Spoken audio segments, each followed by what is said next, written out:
Hello friend, स्वागत करती हूँ आप सभी का अपने इस चैनल में। आज मैं जो वीडियो लाई हूँ कुछ अलग है।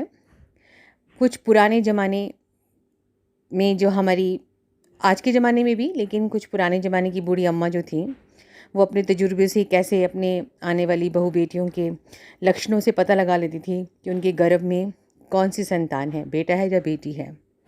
दाइयाँ जो पेट मलती थीं तो वो कुछ इस तरह के नुक्ते बताती थीं, वो उनके लक्षणों से जान लेती थी कि घर में कौन सी संतान आने वाली है।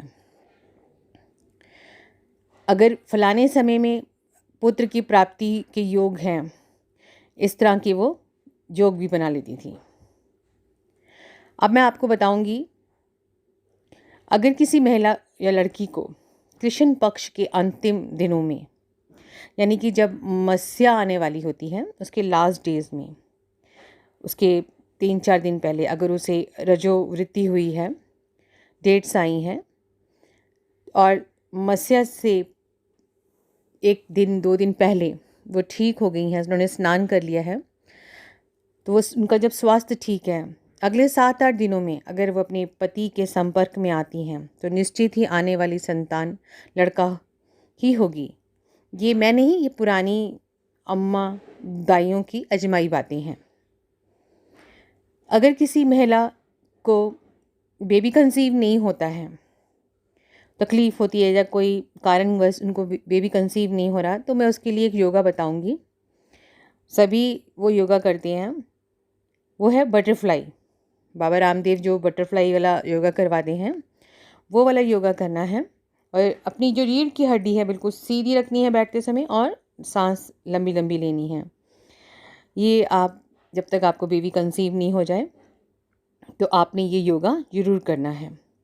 इससे क्या होगा कि जो आपकी जो नसें हैं, जो जहाँ पे अंडाशय बनते हैं, वो बिल्कुल ही हेल्दी हो जाएंगे और आप जल्दी ही बेबी कंसीव कर पाएंगे। अगर आप प्रेग्नेंट हैं तो अगर आप पहला कदम दाहिना उठाती हैं तो ये लक्षण पुत्र प्राप्ति के होते हैं। अगर आपकी जो ब्रेस्ट है, दाहिनी ब्रेस्ट अगर बाईं ब्रेस्ट से थोड़ी सी बड़ी है, तो ये भी लक्षण होता है कि आपकी आने वाली संतान पुत्र ही होगी। ये पुरानी दाइयों के नुक्ते हैं, अम्मा और बुज़ुर्गों की कही बातें हैं। अगर किसी औरत का दिल पनीर खाने को दिल करे या नॉनवेज खाने को दिल करे, तो भी ऐसे ही कहते हैं कि बेटे की प्राप्ति होगी। आप प्रेग्नेंट पीरियड्स के दौरान आपके घर में एक काले रंग की घमेली बोलते हैं जिसे पंजाबी में, अगर वो आपके घर की दीवारों में घर बनाती हैं, अगर वो घर का आकार लंबा लंबा होता है, तो ये भी संकेत देता है कि आने वाली संतान लड़का ही होगी।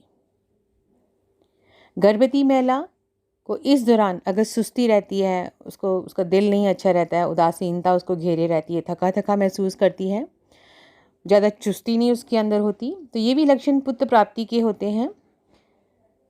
तो दोस्तों, ये थी बातें हमारी बुज़ुर्गों के अनुभव की। मैं आपको जल्दी ही ज्योतिष क्या कहता है, कौन सा ग्रह हमारे पुत्र या संतान प्राप्ति के बनते हैं, अगर संतान प्राप्ति नहीं हो पा रही है, या उसमें देरी है, जिसमें विलंब हो रहा है, उसके लिए मैं उपाय लेकर आऊँगी। तो आज की जो वीडियो थी, ये हमारी बुजुर्ग, वैसे तो experience makes the man perfect, ये बात तो सच है, क्योंकि उन्होंने कम से कम अपने जीवन के 70-80 साल बिताए होते हैं और उस दौरान उन्होंने कई औरतों को देखा होता है, उनके आगे कई बच्चे जन्म लेते हैं और उनको इस तरह का अनुभव हो जाता है, इसलिए वो ये ऐसी बातें करती हैं और 100% वो सही ही होती हैं। हम कहते हैं कि ये बकवास है, ये अंधविश्वास है, ये फालतू बातें हैं, लेकिन नहीं, उनमें भी कुछ सच्चाई होती है। और सबसे बड़ी बात कि हमें बुज़ुर्गों का आशीर्वाद लेते रहना चाहिए, उनके पैर छूते रहना चाहिए, क्योंकि जब वो आशीर्वाद देते हैं तो वो पुत्र प्राप्ति, पुत्रवंती के भी आशीर्वाद देते हैं। तो जो रूहें होती हैं, अच्छी रूहें होती हैं, उनके मुंह से निकली हुई बातें ज़रूर सच होती हैं, 100% सच होती हैं। इसलिए अगर आपको कहीं बड़े बुज़ुर्ग मिले तो उनके आगे शीश झुकाना ना भूलें, उनको पैर बंदना ना भूलें, उनको चरण बंदना ज़रूर करें, तो ही आपके पुत्र या संतान प्राप्ति के योग बन सकेंगे।